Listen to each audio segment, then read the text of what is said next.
اللہ والوں کا قصہ، محبوب حقیقی کو حاصل کرنے کے لیے حاجی یہ جاتا ہی ہے اور حجر اسود کو جو ہے نا چومتا ہے یا استلام کرتا ہے اور وہ دوڑتا ہے، طواف کرتا ہے، کبھی نظریں جھکاتا ہے، کبھی دوڑتا ہے، کبھی حجر اسود کا بوسہ لیتا ہے، کبھی رکن یمانی پر جھکتا ہے، کبھی ملتزم پر چمٹ چمٹ کے روتا ہے، چلاتا ہے، کبھی میزاب رحمت کے نیچے چیختا ہے، چلاتا ہے اور طواف کرتا ہے۔ طواف کعبہ ہے، وقت سحر ہے، نسیم دل کشا زور اجل ہے۔ چنانچہ یہ عاشق حقیقی بیت اللہ شریف کا طواف کرتا ہے اور یہ تک جاتا ہے، طواف سب چکر کاٹنے کے بعد پھر یہ بیٹھ کر 2 رکعت نفل پڑھتا ہے، پھر بیٹھ کر آب زمزم نوش کرتا ہے، تھوڑا آرام کرتا ہے، پھر جو ہے اس کے جذبات اٹھتے ہیں اور پھر محبوبی حقیقی کو حاصل کرنے کے لیے نزدیک میں کچھ پہاڑی ہے اس کی طرف رخ کرتا ہے، صفا مروہ کی طرف جاتا ہے، صفا پر پہنچتا ہے تو پھر بیت اللہ شریف کی طرف دیکھتے ہیں، محبوب کی گھر کا دیدار کرتا ہے اور پھر جو ہے محبوب کو حاصل کرنے کے لیے پھر دوڑتا ہے اور بدن پر غبار ہے، زبان پہ ذکر یار ہے، ادھر ادھر سعی بے سیار ہے، محبوب کا انتظار ہے، پورا عمل ہی دیوانہ وار ہے، گویا امر على الديار ديار ليلى اقبل ذا الجدار ذا جدارا وما حب الديار شغفنا قلبي ولكن حب من سكن الديار۔ تو یہ پورا عمل دیوانہ وار، یہ عاشق حقیقی مجنونانہ اور دیوانہ وار ہو کر یہ عمل کرتا ہے، چنانچہ یہ صحیح پورا کرتا ہے اور محبوب حقیقی حاصل نہیں ہوتا ہے۔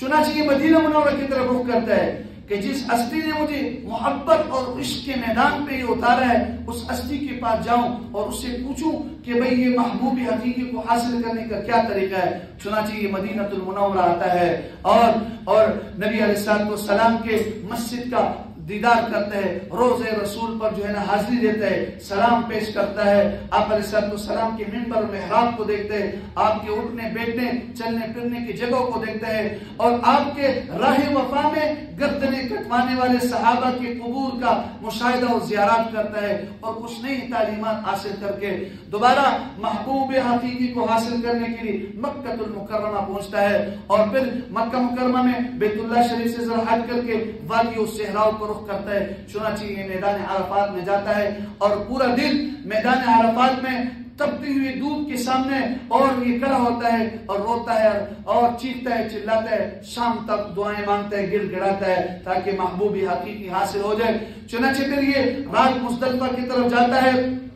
اور ایک حالت ایسی ہے کہ بدن پر غبار ہے اور پورا جو ہے نا مونچھیں بڑی ہو چکی ہے، پراگندہ بال ہے اور مزدلفہ جب جاتا ہے تو رات کو جو ہے نا مٹی کے اوپر سوتا ہے، چھت اس کے لیے آسمان ہوتا ہے اور بستر اس کے لیے زمین ہوتا ہے اور تکیہ اس کے لیے مٹی ہوتا ہے اور پورا رات اس طرح گزارتا ہے۔ پھر یہ عملی طور پر وار کرنا چاہتا ہے کہ محبوب حقیقی کو حاصل کرنے کے لیے کیا چیز رکاوٹ ہو رہی ہے کہ نہیں مل رہا ہے۔ چنانچہ اپنے ساتھ کنکری اٹھاتے ہیں مزدلفہ میں کہ اگر کہیں رکاوٹ ہو جائے تو اس پر عملی طور پر وار کروں۔ چنانچہ مینا کی طرف روانہ ہوتا ہے اور مینا میں سب سے پہلی رکاوٹ اس کو ملتے ہے، جمر عقبہ اس کو کہتے ہیں، بڑا شیطان، اور اس کے اوپر سب سے پہلے ہی یہ کنکری تو پہلے تیار ہوتی ہے، اس کے اوپر عملی طور پر وار کرتا ہے اور اس کو 7 کنکری مارتا ہے۔ چنانچہ جب دیکھتا ہے کہ محبوبی حقیقی پھر بھی حاصل نہیں ہوا، دنیا کی جو عاشق مجازی ہے وہ جب ان سب چیزوں میں کامیاب نہیں ہوتا ہے تو پھر وہ کسی اور چیز کا سوچتا ہے،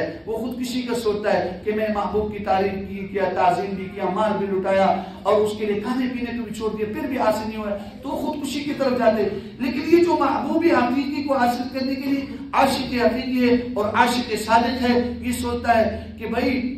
میں کہاں سے آیا تھا اور کیا کرنے کے لیے آیا، ارے میں کہاں سے نکلا تھا، کچھ بھی حاصل نہیں ہوا، محبوب حقیقی حاصل نہیں ہوا تو پھر اپنے لیے سوچتا ہے کہ بھئی ابھی محبوب حقیقی کو حاصل کرنے کے لیے میں قربانی دوں گا تب وہ حاصل ہوگا۔ چنانچہ وہ قربانگاہ کی طرف جاتا ہے، قربانگاہ کی طرف جاتا ہے اور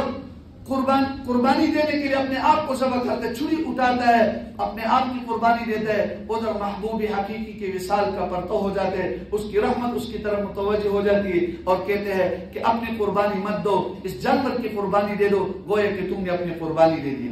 چنانچہ یہ پھر قربانی کرتا ہے اور قربانی جب کرتا ہے تو محبوب حقیقی کا وصال اور پرتو اس کی طرف متوجہ ہو جاتی ہے۔ یہ جب دیکھتا ہے ارے میرے ناخن اتنے بڑے ہو گئے، بال جو ہے نا وہ بڑے ہو گئے، پراگندہ بال ہے اور جسم پر جو ہے نا گرد و غبار ہے اور میں میں جو ہے نا کس حالت میں ہوں، چنانچہ پھر یہ صابن اٹھاتا ہے اور غسل خانے کی طرف جاتا ہے اور نہاتا ہے، نئے کپڑے پہنتے، خوشبو لگاتا ہے اور یہ پاک صاف ہو جاتا ہے ظاہری طور پر، اور اندر باطنی طور پر یہ پاک صاف ہو جاتے ہیں، گناہوں سے پاک صاف ہو جاتے ہیں، اور یہ حدیث سمجھ میں آ جاتا ہے۔ آپ علیہ السلام نے فرمایا کہ جب انسان عمرہ اور حج کرتا ہے تو یہ گناہ سے ایسے پاک صاف ہو جاتا ہے جیسے اس وقت ایک بچہ پاک صاف ہو، ماں کے پیٹ سے پیدا ہوتے ہیں گناہوں سے۔ اور اس طرح یہ حدیث ہمیں سمجھ میں آ جاتی ہے، بنی الاسلام علی خمس، شہادت اللہ الہ الا اللہ و اقام الصلاۃ و ایتاء الزکاۃ و صوم رمضان و حج البیت من استطاع الیہ سبیلا، کہ اسلام کی بنیاد 5 چیزوں پر رکھی گئی۔ اس بات کی گواہی دینا کہ اللہ کی سوا کوئی عبادت کے لائق نہیں، محمد رسول اللہ اللہ کے رسول ہے، اور نماز کو قائم کرنا اور زکوٰۃ ادا کرنا اور روزہ رکھنا اور بیت اللہ شریف کا جو ہے نا حج کرنا، بیت اللہ شریف کا زیارت کرنا۔ تو یہ حدیث کا یہ جو فلسفہ ہے یہ ہمیں سمجھ میں آ جاتا ہے۔ اللہ تعالیٰ ہم سب کو عاشق حقیقی کا مقام عطا فرمائے اور عاشق صادق کا مقام عطا فرمائے۔ اس لیے آپ علیہ السلام نے فرمایا اذا لقیت الحاج، جب تم حاجی سے ملو اور عمرہ کرنے والے سے ملو، سلم علیہ، اس پر سلام کرو، وصافیہ، اس سے ہاتھ ملاؤ، وقل له ان یستغفر لک، اور اسے یہ کہو کہ تمہارے لیے استغفار کرے، قبل ان يدخل بیتہ، اپنے گھر میں داخل ہونے سے پہلے، فانه مغفور له، کیونکہ وہ معاف ہوتے ہیں۔ اس لیے ہم جب حاجی حضرات عمرہ کرنے والے حضرات جاتے ہیں ان سے دعاؤں کی درخواست کرتے ہیں۔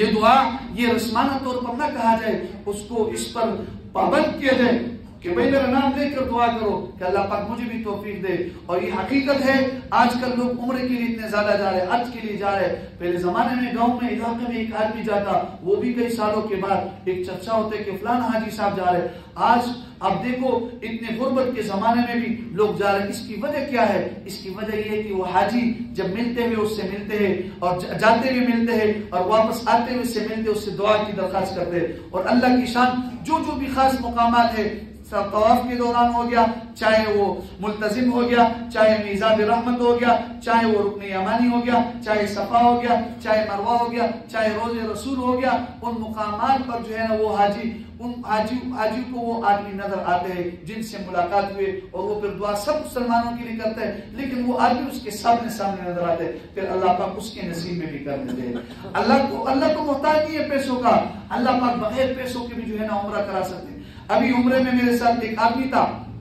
اور وہ یہ کہہ رہا تھا کہ بھئی میں ریڑھی چلاتا ہوں، میں ریڑھی پہ جو ہے نا فروٹ بیچتا ہوں اور جوس کا ریڑھی لگاتا ہوں، اور میں جو ہے نا عمرے کے لیے آ گیا۔ جوس کے ریڑھی لگانے والا اللہ پاک نے اس کو اپنے گھر کے لیے بلا لیا۔ تو ہم تجارت کرتے ہیں، ہم کاروبار کرتے ہیں، کیا ہمیں نہیں بلا سکتے؟ دل کی طلب ہونی چاہیے اور طلب ہونی چاہیے، پکا ارادہ ہونا چاہیے۔ یقین کرو میرے محترم دوستو، جب انسان بیت اللہ شریف کو دیکھتا ہے، روز رسول کو دیکھتا ہے، اور نبی علیہ السلام کے اٹھنے بیٹھنے کی جگہ کو دیکھتے ہیں کہ یہاں پیغمبر علیہ السلام نے نماز پڑھائی، یہاں پر جبرائیل امین وحی لے کر آیا، یہاں پر صحابہ شہید ہوئے، یہ صحابہ کے قبور ہے، یہ ابوبکر صدیق رضی اللہ تعالیٰ عنہ کا قبر ہے، یہ عمر رضی اللہ تعالیٰ عنہ کا ہے، یہ عثمان غنی کا ہے، یہ امہات المؤمنین کا ہے، اور یہاں پر نبی علیہ السلام پر یہ وحی نازل ہوا ہے۔ تو یہ ان مقامات کو دیکھتا ہے تو ایمان جو بالغیب ہوتا ہے یہ ایمان بالمشاہدہ ہو جاتا ہے، ایک ایمان تازہ ہو جاتے ہیں، ایک روح تازہ ہو جاتی ہے، اور اس حدیث پر عمل ہو جاتی ہے جس میں آپ علیہ السلام نے فرمایا ثلاث من وجد فیہن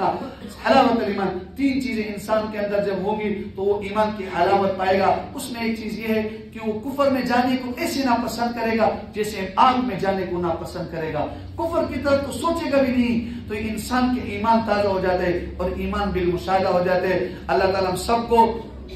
اپنے گھر کی زیارت نصیب فرمائے، اپنے رسول کی روزے اقدس کی زیارت نصیب فرمائے، حرمین شریفین کی زیارت نصیب فرمائے۔ پروردگارہ جن کی مقدر میں نہیں بھی لکھا گیا یا اللہ ان کے مقدر میں لکھ دے۔ ہمارا دل بڑا چاہتا ہے، آنکھیں بڑی تمنا کرتی ہے،